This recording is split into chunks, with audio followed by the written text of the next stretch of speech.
But I have to ask a question. Do women have egos? A simple question.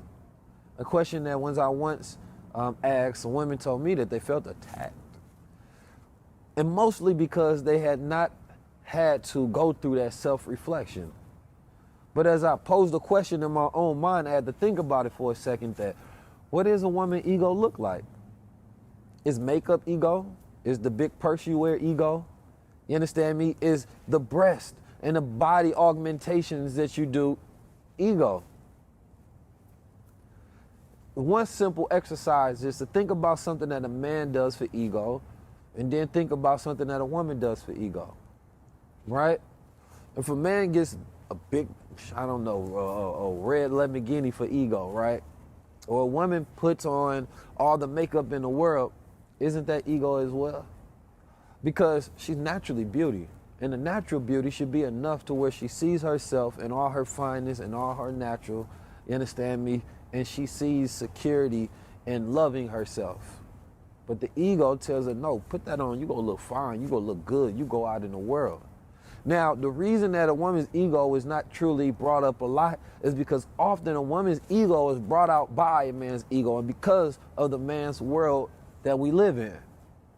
But a woman's ego still does exist, and especially as women are finding themselves in more men positions, you understand me, whether it's the corporate world or the business world or having to take care of themselves, they're developing more of an ego. And becoming like the very man that oppress you is not a solution to your oppression. Becoming more in your natural, your nature, the very thing that you had to suppress because of this oppression is how you win. That's the solution.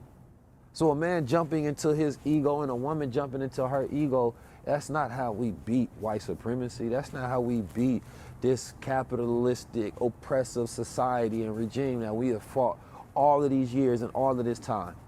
And when a man can properly face himself in the mirror and see the ego that he struts around that he calls his character, then he can finally, you understand me, have power over self to tap into the God, to move in virtue, to have the focus to produce vision, to lead a family.